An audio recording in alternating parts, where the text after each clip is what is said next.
Parte 4. 3. O enfrentamento triangular, opondo a administração régia aos moradores e aos jesuítas, e os dois últimos entre si, é provisoriamente contornado. A introdução de africanos facilita a evangelização, aliviando o cativeiro indígena e contribuindo para reduzir a autonomia que os moradores retiravam de seu controle sobre o trabalho indígena. A primeira tombada violenta entre um donatário e o aparelho metropolitano dá-se em Porto Seguro, por causa de litígios ligados à gestão dos indígenas. O donatário Pero do Campo Tourinho briga com o vigário, é acusado de heresia, preso, posto a ferros e enviado ao Tribunal da Inquisição Lisboeta. Feito em 1550, quando o réu já estava encarcerado havia 4 anos, o interrogatório dá detalhes sobre as acusações. Perguntado se dizia ele, na dita sua capitania, que nem um dia de Nossa Senhora, nem dos apóstolos, nem dos santos se haviam de guardar. E por isso mandasse trabalhar a seus servidores, os índios. Nos tais dias disse que não, mas antes os mandava guardar e festejar, somente que repreendia às vezes o vigário. Por dar de guarda São Guilherme e São Martinho e São Jorge e outros santos que não mandava guardar a sua Santa Madre Igreja, nem os prelados mandavam guardar em suas constituições. Porquanto a terra era nova e era necessário trabalhar para se povoar a terra. Tourinho acabou sendo absolvido. Escaldado, decidiu ficar pelo reino e não voltou mais à terra de Santa Cruz. O conflito entre o produtivismo mercantil dos colonos e a evangelização, ou melhor, a exploração caritativa, segundo a expressão de Meila Sox, dos indígenas exercidas pelo clero, será apaziguado pelo tráfico negreiro. Dois dos mais resolutos defensores dos índios, o dominicano espanhol Las Casas, no século XVI, e os jesuítas luso-brasílico Antônio Vieira, no século XVII, propõem às suas respectivas coroas o recurso ao trato negreiro, a fim de que o escravo africano libertasse os índios da servidão imposta pelos moradores. Nas áreas não penetradas pelo escravismo, onde predominava o trabalho compulsório indígena, os jesuítas estarão às turras com os moradores. À medida que cresce o seu poder temporal, fundado no controle do crédito, na propriedade da terra e, sobretudo, na Amazônia, no extrativismo e no controle dos índios, os padres da SJ ganham novos inimigos. O contencioso arrasta-se até os anos de 1750, quando a companhia é expulsa do reino e das conquistas. De certa forma, esse conflito demonstra a inviabilidade política dos enclaves americanos baseados no trabalho compulsório indígena e situados fora do controle metropolitano. 4. Os negociantes combinarão as vantagens próprias de uma posição de oligopsônio na compra de açúcar, com as vantagens inerentes a uma situação de oligopólio na venda de escravos. Apoiados pelos tratistas e funcionários régios de Angola, Costa de Minas e Guiné, os mercadores da América Portuguesa facilitam a venda de escravos africanos, por meio do crédito aos fazendeiros, a fim de controlar a comercialização dos produtos agrícolas. A falta de numerário nas conquistas e o adensamento de trocas atlânticas dão forma direta ao crédito. No Brasil, as caixas de açúcar se permutam por africanos. Em Luanda e em outros portos de trato, as mercadorias de escambos são entregues aos intermediários com a condição de ser trocadas por escravos. Por certo, os senhores de engenho continuavam a exportar pau-brasil na entre-safra açucareira. Da mesma maneira, não eram só escravos que saíam dos portos de trato. Além de produtos primários africanos, o Brasil importa tecidos de Senegâmbia e do Níger até meados do século XIX. Mas todas essas trocas decorriam do tráfico negreiro e não sobrevivem à sua extinção. 5. O comércio externo da colônia é dinamizado. Na esfera macroeconômica, o comércio atlântico de escravos amplia a demanda das zonas agrícolas, ao mesmo tempo que acentua a porosidade da economia brasileira. O trato negreiro será um instrumento privilegiado de desencravamento da produção. As consequências são também relevantes no nível microeconômico, dado que os lucros potenciais das fazendas e engenhos servem de garantia para a compra de novos fatores de produção, escravos. O excedente é investido produtivamente. Os escravos representam um quinto do investimento no engenho de açúcar e metade do investimento dos lavradores de cana. Desde logo, as unidades coloniais incorporam um mecanismo apto a garantir o crescimento regular das atividades. Simultaneamente, fica assegurada a transferência da renda do setor produtivo para o setor mercantil, fator crucial para a realização da exploração colonial. No que se refere às importações vindas da Europa, ao lado da compra de equipamentos para os engenhos, vários autores enfatizaram o peso dos objetos de luxo importados pelo senhoriato colonial. Análises quantitativas de Stuart e Swart demonstram, todavia, que os gastos com tais objetos, joia, prataria, mobílias, roupas, são pouco importantes. Resta que, empregado no trato social dos senhores, o escravo também constitui um objeto de luxo. Um dos traços mais arraigados da sociabilidade luso-brasileira consiste no hábito de considerar o número de empregados domésticos como sinal de riqueza. Na circunstância, a eventual qualificação do cativo nada muda na sua essência econômica e jurídica. Quaisquer que sejam suas funções, sua aptidão, sua tez, o escravo continua sendo um fator de produção e um ativo negociável. Por isso, poderá também ser desqualificado, reintegrado aos trabalhos dos campos ou vendido a terceiros, conforme conveniência de seu senhor. Fica claro, entretanto, que o comportamento ostentatório da classe dominante contribui para desinficar a demanda de africanos.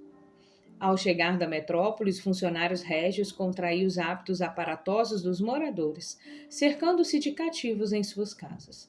Daí o quinal que a coroa deu nos oficiais da tropa de Pernambuco e da Bahia, que usavam verbas régias para comprar seus escravos domésticos.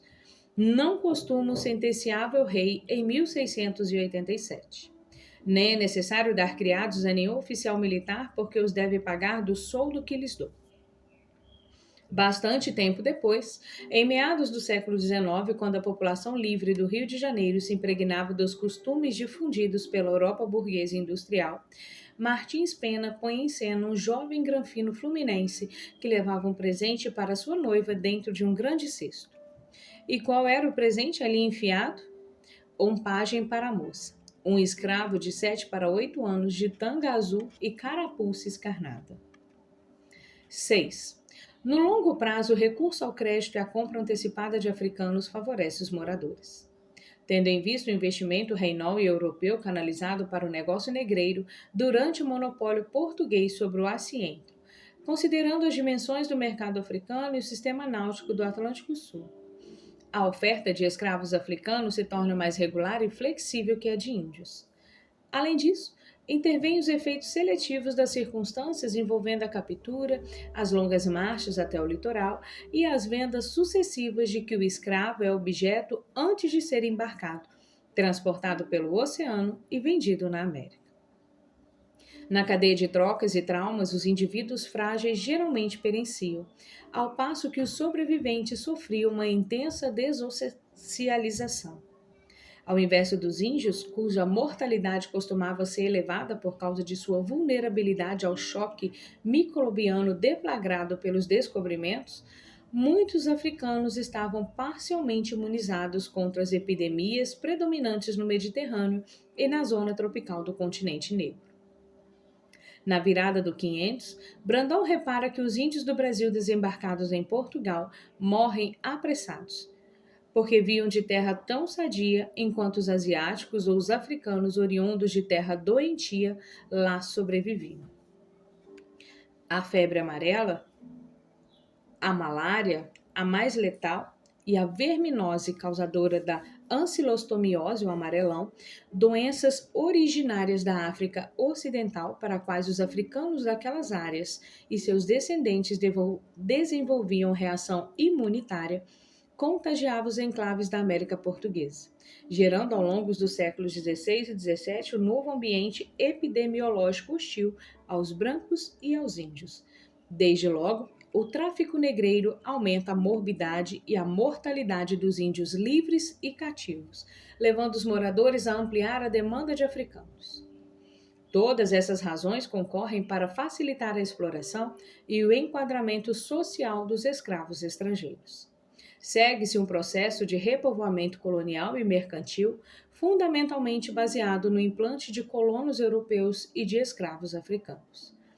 Experimentado pelas metrópoles ibéricas nas Canárias e no Caribe, esse modo de dominação e de exploração havia conduzido ao aniquilamento dos nativos dos dois arquipélagos, os ganchos canarinos e os tânios antilhanos, e condenava a termos povos indígenas cingidos na América Portuguesa pela expansão agropastoril.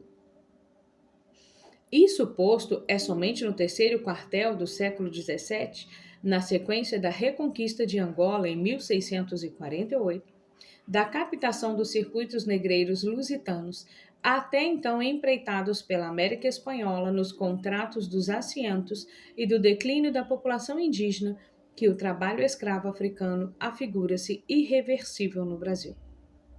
Dois relatórios de meados do século XVII sobre o reino e as conquistas, elaborados pelo Conselho da Fazenda e pelo Ultramarino, registram as lições que as instâncias metropolitanas tiravam das mudanças ocorridas no Atlântico Sul após a restauração. Para o Conselho da Fazenda, não havia dúvida quanto ao encadeamento do sistema montado nas três partes do Atlântico. Angola constituía o nervo das fábricas do Brasil, cuja renda representava a substância principal desta coroa. O Conselho Ultramarino examinava, por seu turno, o potencial das minas de metais preciosos nos territórios portugueses. Naquela altura, a guerra contra Filipe IV vedava o acesso português aos metais do Império Espanhol.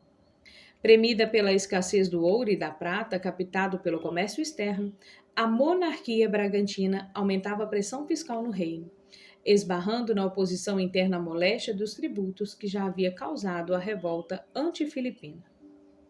Para evitar novas turbulências na metrópole, era preciso ampliar a exploração colonial. Lembrando as dificuldades que cercavam as jazidas de Angola e de Moçambique, o Conselho Ultramarino aponta a situação mais favorável da América Portuguesa.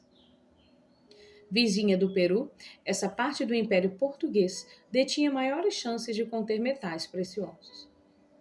Pequenas jazidas de prata e ouro estavam sendo exploradas em Paranaguá e no sertão de São Paulo. Como ampliar a mineração na colônia americana?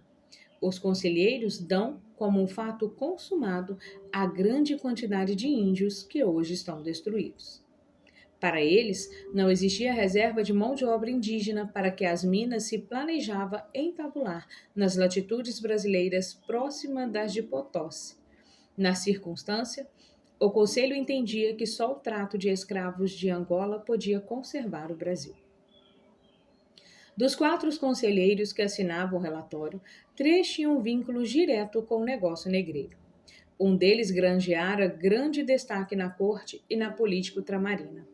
Salvador de Sá e Benevides, membro da oligarquia fluminense, restaurador e ex-governador de Angola. Mentor das expedições lançadas no Além Mantiqueira atrás de prata, ouro e esmeraldas. Algumas décadas mais tarde, com a descoberta das Minas Gerais, a busca de metais preciosos obtém sucesso.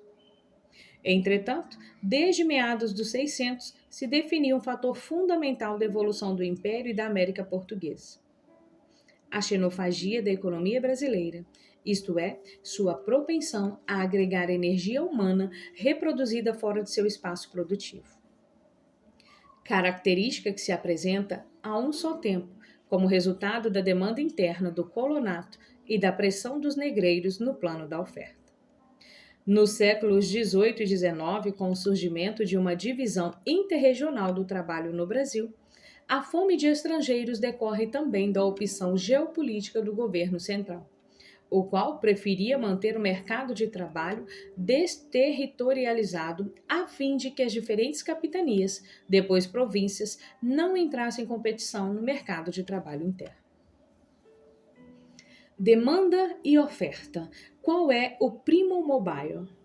No cotejo das demandas e dos memoriais do colonato emerge o desenho das forças sociais que movimentam o sistema colonial.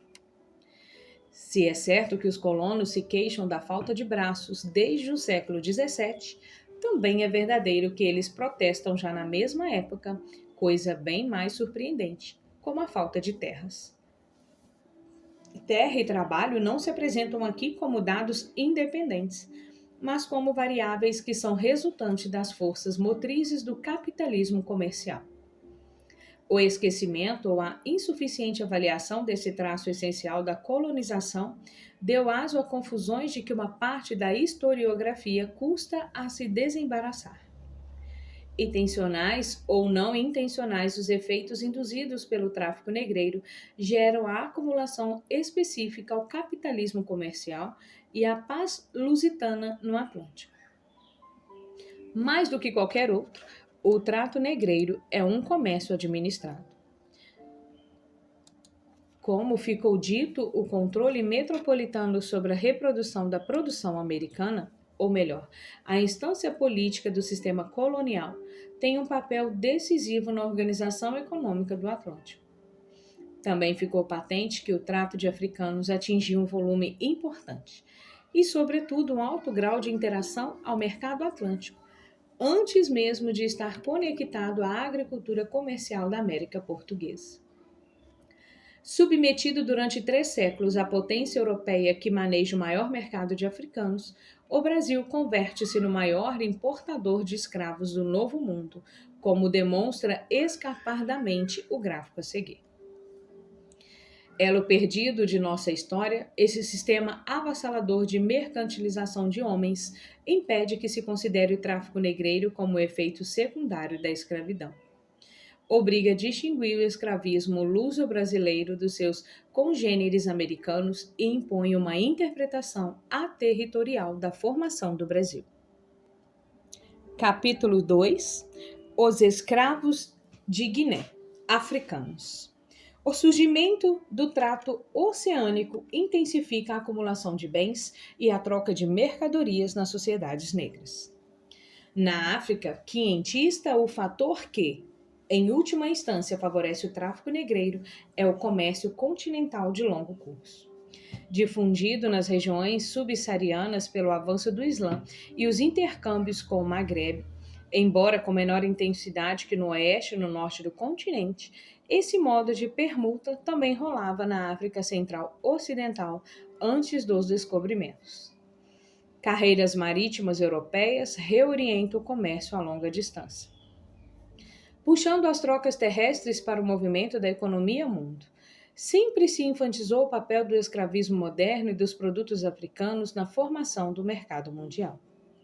Outros estudos têm evidenciado a importância das trocas intercontinentais africanas e a variedade de produtos europeus, americanos e asiáticos importados pelo continente negro. No somatório das exportações e importações, no alcance de suas trocas internas, na densidade de sua economia doméstica, o mercado subsaariano no século XVI se assemelha muito mais ao da Ásia do que ao da América.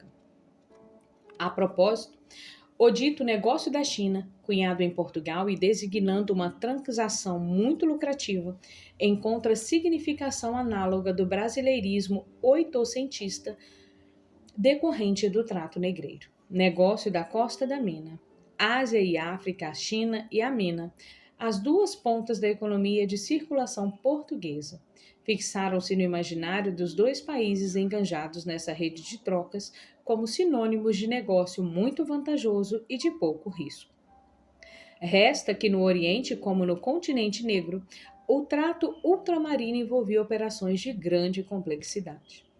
De começo, O trato negreiro ocorre apenas em certas partes do litoral, porquanto o comércio varava no sentido norte-sul ou corria pelas feiras do Sudão Oriental. Caravanas de camelos trafegam contra o mar e ainda não há nenhuma sabedoria das caravelas fundeadas na costa, refere Zurara na metade do século XV. Sua Crônica de Guiné, 1455, deixa entrever a precariedade do tráfico, ainda baseado nos assaltos para amarrar e os filhamentos de cativos praticados nas escaramuças da Reconquista. A propósito da flotina arribada em 1445 à Foz do Senegal, Zurara narra as atribulações do aprendiz negreiro Estevão Afonso. Ancorado ao largo, um grupo de corsários algarvios avançava de tocaia pela ribanceira do rio. De repente, Estevão escutou e logo viu um guinéu cortando lenha. Começou Estevão Afonso de seguir seu caminho e entre o bom esguardo que pôs no assossego de suas passadas e o intento que o guinéu tinha em seu trabalho, nunca pôde sentir a vinda do outro, senão quando se lançou de salto sobre ele. E digo de salto porque o Estevão Afonso era de pequeno corpo e delgado, o que o guinéu era muito pelo contrário.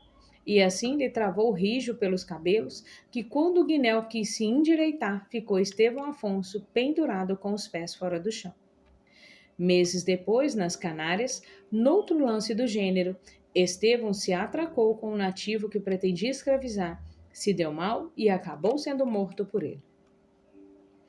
Percebe-se que a pilhagem, do latim piliare, que é igual a agarrar pelos pelos, das aldeias africanas por corsários e piratas europeus não daria conta por si só da demanda escravista se avolumando na Península Ibérica, nas Canárias, na Madeira, em Cabo Verde e em São Tomé, antes mesmo do descobrimento do Brasil. De fato, os portugueses não permanecem muito tempo com os pés fora do chão da Alta Guiné. Geografia comercial e história africana favorecem a penetração europeia. Rios cursados pelos nativos, e em particular o Senegal, o Cacheu e a Gâmbia, traziam os escampos dos sertões para o litoral. Do rio Senegal se irradiava uma rede de trocas com a bacia do Níger, formando um sistema mercantil de rotas fluviais e terrestres que interligava a Senegâmbia e o Golfo de Guiné. De mais a mais, e aqui reside uma diferença básica entre a África e a América pré-europeias, várias sociedades subsaarianas conheciam o valor mercantil do escravo. Nos lugares onde não existiam tais precondições, o encadeamento do trato se revela problemático. Documento acerca de grupos ouvimbundos, criadores de gado nas vizinhanças de Benguela, registra com todas as letras no ano de 1618. Neste reino não há resgate de escravos porque não se costumam a vender uns aos outros. Mais tarde o impasse permanece. Não quiseram nunca pagar baculamentos, tributos, nem fazer resgate de peças de escravos, porque o não costumam e somente tratam de suas sementeiras e de criações de gados em que a fazenda de vós-missê não interessa. A entrada dos portugueses e dos jagas na segunda metade do século XVII desestabilizam as comunidades nativas da área, empurrando-as para o trato de escravos sucessivamente português, brasílico e brasileiro. Nos anos 1820, buscando dar continuidade ao tráfico de escravos, portugueses de Benguela organizavam um movimento sedicioso para aderir ao Império do Brasil. Os últimos parágrafos da Crônica de Guiné apontam as mudanças operadas em certos pontos africanos. As coisas seguintes não foram tratadas com tanto trabalho e fortaleza como as passadas, que deste ano 1455 avante, sempre os feitos daquelas partes se trataram mais por tratos e avanças de mercadaria que por fortaleza nem trabalho das armas. Sem que a rapina fosse abandonada, permutas regulares, com preços entabulados conforme datas ajustadas. Em locais fixos surgem as enseadas e pousos de encontro dos tratistas. Assinalados por leão africano, cada monstro e outros viajantes da Renascença. Os postos de tratos e avanças, ajustes prévios cravados na cartografia dos descobrimentos, correspondem às instituições defendidas por Karl Polanyi como Ports of Trade, que passam a denominar portos de trato do litoral ou feiras de trato sertanejas. Aqui, o comércio permanece circunscrito, sem dar lugar a um mercado. Troca-se desenrolam em locais determinados, junto a enclaves tornados neutros por consenso mútuo, nos quais os preços são arreglados entre os tratistas estrangeiros e a autoridade nativa. Macau, cujo estatuto capitalista tem sido respeitado, aproveitado e represado por mais de 4 séculos pelos Ming, os Mandichu, os senhores da guerra, Mao Zedong, a camarrilha dos quatro, Deng Xiaoping e Jiang Zemin, constitui exemplo paradigmático de porto de trato. Portos e feiras de trato contribuem para ampliar o mercado negreiro na zona subsaariana, mas não encontram similares na América Portuguesa, onde jamais surgiam como polos geradores do tráfico de indígenas. Campos de Piratininga, a futura São Paulo, escala para muitas nações dos índios, informa o padre Luiz da Gran. Consistia numa feira de trato onde João Ramalho e sua gente vendiam índios cativos do Planalto Paulista para a Baixada Santista. Mais tarde, a reorientação das carreiras marítimas para o norte da colônia reduz a demanda vicentina, induzindo a mudança dos moradores do litoral para o Planalto e a transformação de Piratininga em núcleo de predadores para uso direto local de cativos indígenas. Jalofos, importadores de cavalos mouros e primeira etnia negra a vender escravos para os europeus, berberes, fulas, Haukás, mandingas, os maiores mercadores que há em Guiné. Circulavam no entroncamento do Mediterrâneo e do Sudão, de permeio com desertos e savanas, pastores e agricultores, negros e mouros. Cálculos aproximativos indicam que o movimento transariano de cativos negros, associado ao transporte de ouro do Sudão, teve fluxo constante ao longo da Idade Média. No século XVI, cerca de 5.500 indivíduos estavam sendo anualmente deportados da África Ocidental através do Saara, enquanto 1.340 dali saíam por ano mediante o trato marítimo europeu. Na esteira das descobertas henriquinas, barcos dos reinóis e dos luso-africanos de Cabo Verde furam as redes de troca terrestres dos mouros, drenando a economia mediterrânea através do Atlântico. Pelas novas feitorias costeiras lusitanas, a terra de Guiné era sangrada do ouro que em si continha, com que não iria ter as mãos dos mouros, os quais ouviam buscar por tantos desertos em cálifas de camelo, argumenta João de Barros na sua primeira década, 1545. Ao lado do ouro, as peças das Índias sobressaem como investimento lucrativo. A diretoria da Casa da Mina e Tratos da Guiné instrui seus agentes para adquirirem menos marfins e mais negros no ano de 1523, fase da alta do preço das peças no Atlântico. Para evitar os longos e letais transtornos nos portos europeus, a coroa o turismo embarque direto de escravos para as Antilhas a partir de Cabo Verde e São Tomé. Daí para frente, avulta o trato para o Novo Mundo, sobretudo após o levante do Inca Manco Cápac em 1535. Respaldando os espanhóis e pouco inclinados a fugas que os exporiam a índios hostis, os escravos negros se tornam valiosos no Peru. Paralelamente, declina o embarque de africanos para a metrópole e as ilhas atlânticas. Nos anos 1526 a 1550, antes do deslanche do tráfico para o Brasil, saía para Guiné-Bissau e para Senegâmbia uma média de 1.000 cativos por ano. Cifra representando 49% dos indivíduos deportados do continente negro. Da África Central vinham outros 34%, enquanto 13% eram provenientes do Golfo de Guiné. Versos célebres de Garcia de Rezende retratam o lucro e o fluxo do trato de africanos para Sevilha, Lisboa, Setúbal, Cabo Verde, Madeira, Canárias, São Tomé e para o Caribe. Vem grande soma Portugal, cada ano também as ilhas, é coisa que sempre vai, é tresdobra o caldeal, em Castela e nas Antilhas. Michelana, 1554.